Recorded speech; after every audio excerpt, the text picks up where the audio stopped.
Funding for this program has been provided by the Harry S. and Isabel C. Cameron Foundation, the Brown Foundation Incorporated, Houston, the John G. and Marie Stella Kennedy Foundation, and other contributors.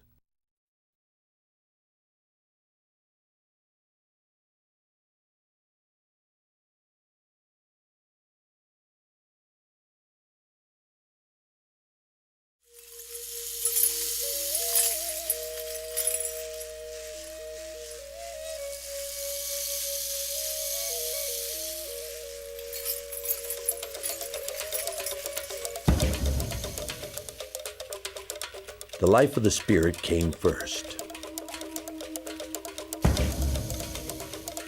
Throughout Mexico, the findings are the same. Stones from old temples form the foundation of the new. But the life of the Spirit came first.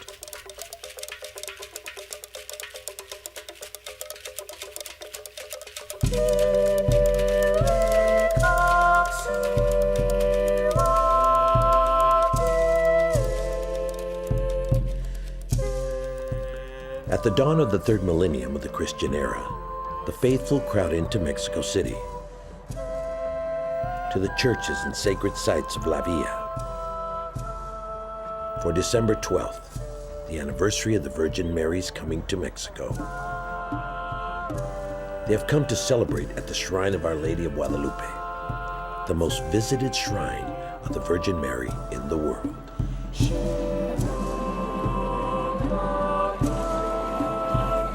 In Mexico, the Virgin Mary represents a combination of Old World and New World Christianity.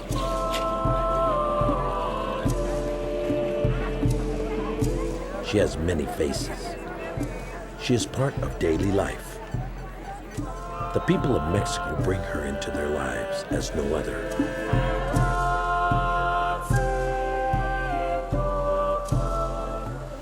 She is everywhere, on calendars, t-shirts, candles, keychains. She is found in homes, shops, bus stations.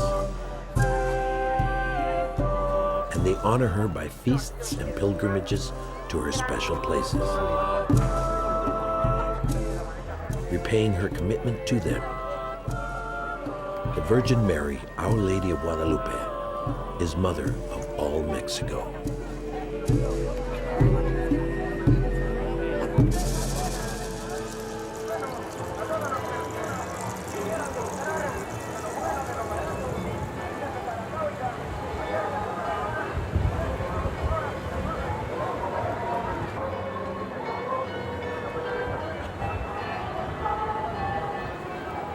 Today, the people ascend the hill of Tepeyac, once sacred to the Aztec goddess Tonantzin, to a site overlooking La Villa, the Chapel of the Roses.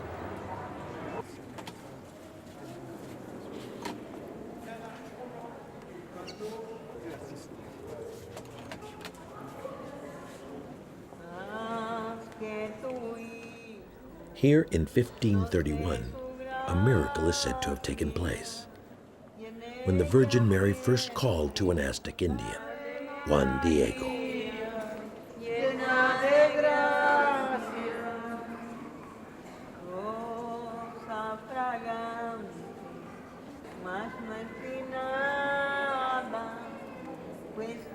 The murals painted on the walls of the chapel tell the story of the event that would transform the spiritual life of Mexico.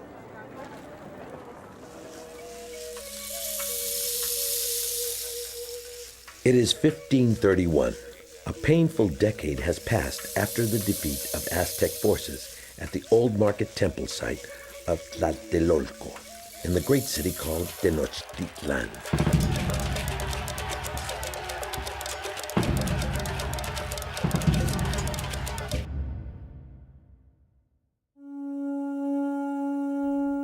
It is said that the Indian named Juan Diego, who had recently been converted to Christianity, lived near the great and ruined city. In his 57 years, he had seen marvels. The development of Tenochtitlan, with avenues and buildings rivaling those of any city in the world. He saw the completion of the magnificent great temple, the Templo Mayor.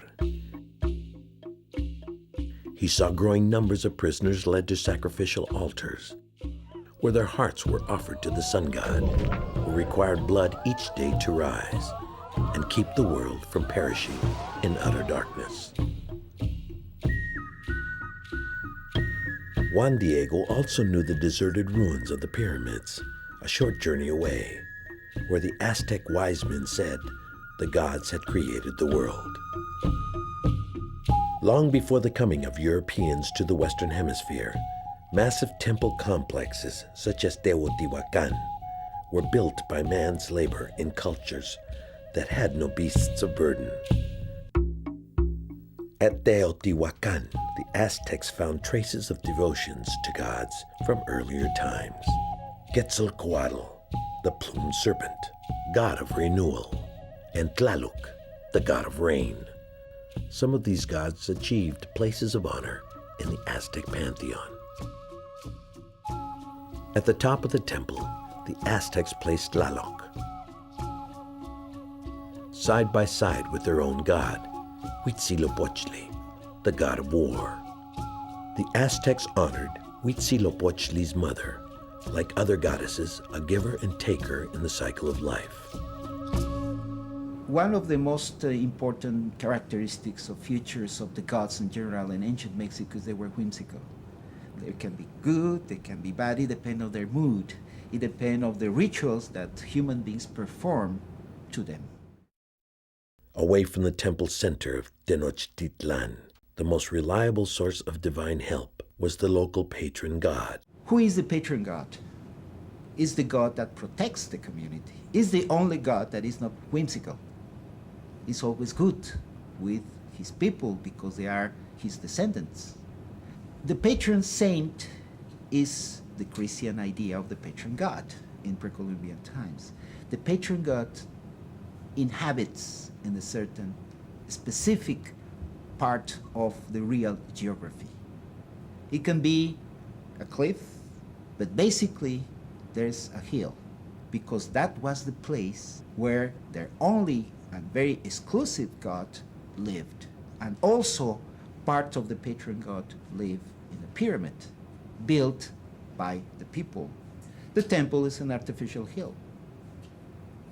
He introduces himself in a hill because, according to the pre-Columbian beliefs, the hills were empty, and inside the hill was the water that was extremely important for agriculture. And the patron god gave that water to the people. That's why these hills were worshipped. So it was on the same hillside sacred to Tonantzin, the Aztec name for mother or earth goddess, the vision of a young woman appeared to Juan Diego. She spoke to him in Nahuatl, the Aztec language. Juan Diego is presented as a very ordinary Indian who's trying to make sense of the chaos of the conquest. And as he arrives at Tepeyac, he hears this beautiful, inviting voice calling him by name, Juanito, Juan Dieguito. So he goes towards the voice and he ascends the hill. And again, image-wise, the Indian priest ascended the pyramids for the human sacrifice. But he is now, in a way, ascending the pyramid, the hill.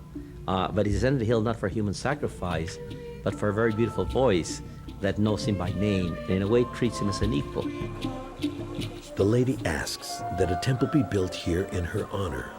Here, she says, I will show my compassion to your people and to all people who sincerely ask my help in their work and in their sorrows. The lady sends Juan Diego to the Spanish Bishop of Mexico City, Friar Juan de Zumárraga, to ask him to build the temple, but the Indian is sent away. Juan Diego asks the lady to send someone more important, more worthy. She replies, I have chosen you to be my ambassador. You, Juan Diego, are very worthy. To convince the Spanish bishop, a miracle takes place. Juan Diego gathers wondrous roses, and the lady places them in his tilma.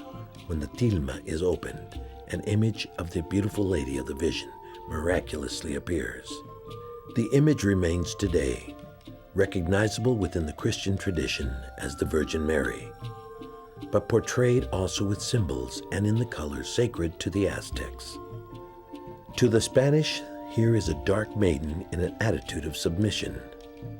The black ribbon signifies that she is with child. To the Aztecs, she is in the posture of offering a gift. Holy Mary of Guadalupe was the name she gave herself.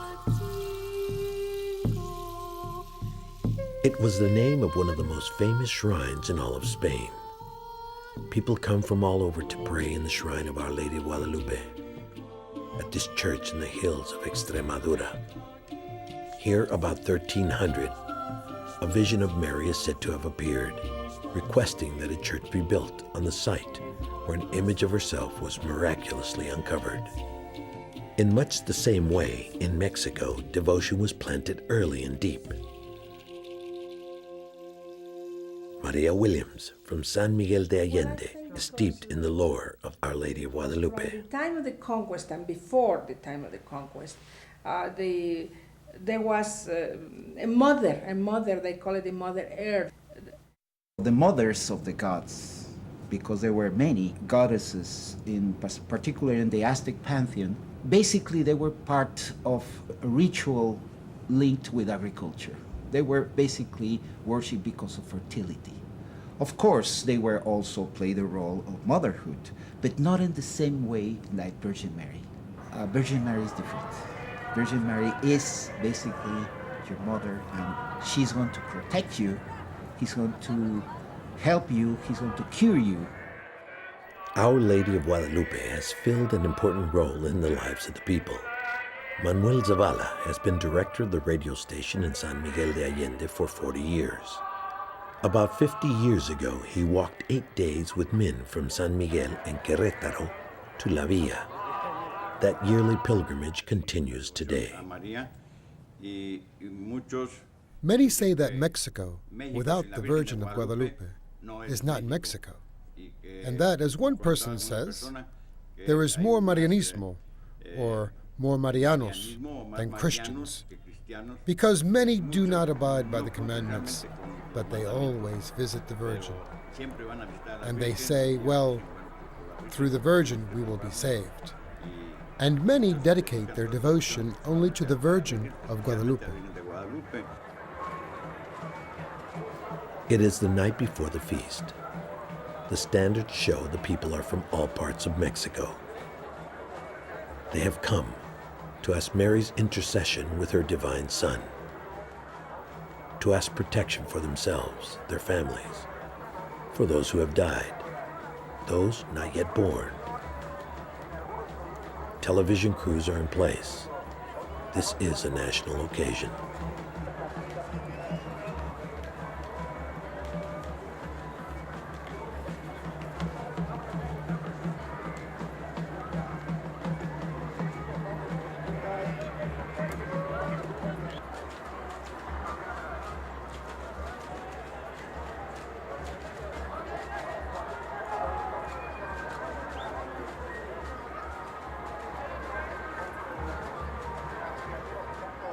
The groups enter the basilica and kneel to pay homage to Christ and his mother. The almost 500-year-old tilma with the image of Our Lady of Guadalupe is placed high on the wall behind the main altar.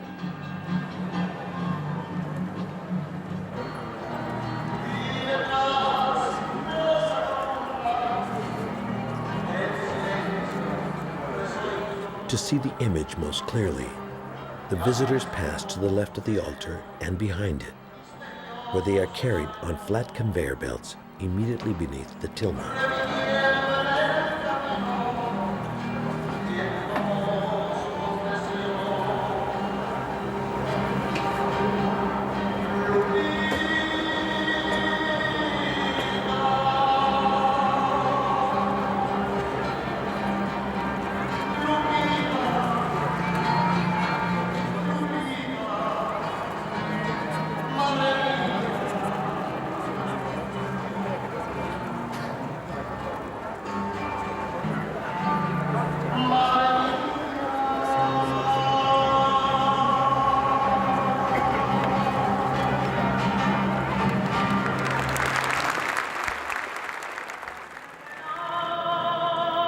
Mañanitas, songs, musical birthday greetings, continue into the small hours of the morning.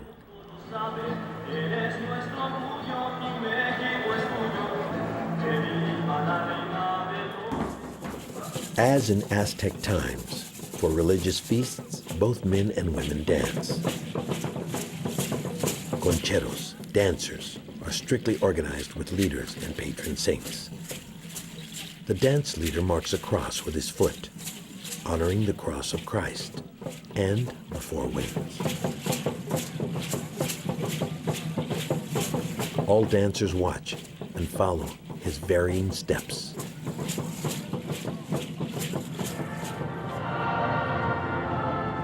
Only a small number of visitors will fit into the basilica for the Mass of the Roses. The Mass is said mid-morning on the feast day.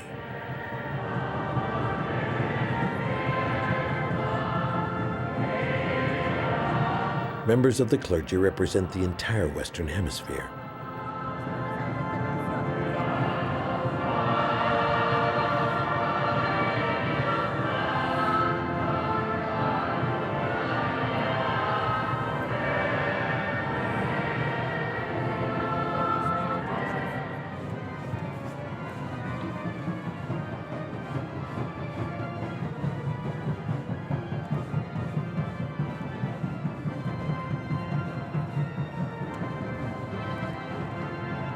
The roses will be offered to Our Lady of Guadalupe. Lines from the Nican Mipoa, the early apparition account, are read.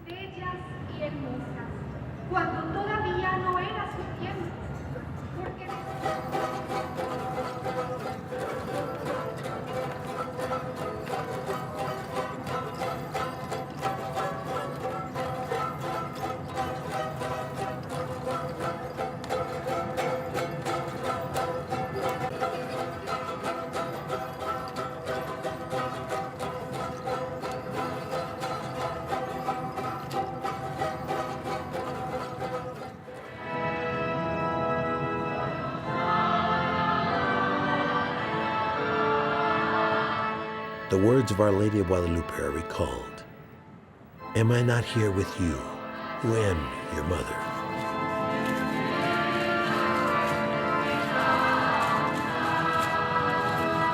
And you, Juan Diego, are very worthy.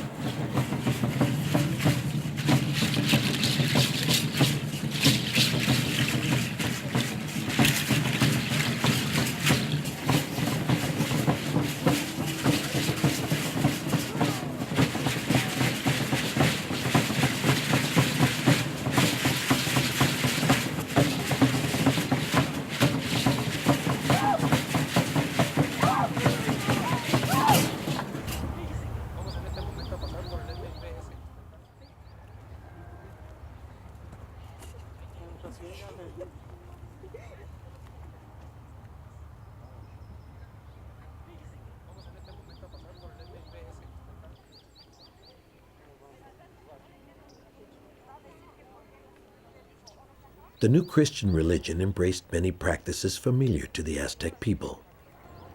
The years continued to be filled with feast days, pilgrimages to sacred places, such as the pilgrimage to honor Our Lady of Remedies, Nuestra Señora de los Remedios, in the small town of Comonfort, a full day's walk from San Miguel de Allende.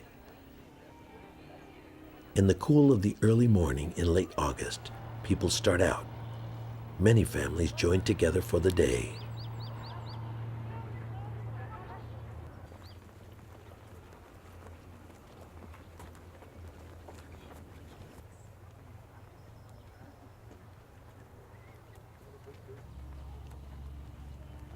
Early in the 1500s, pilgrimages began to shrines dedicated to the Virgin Mary.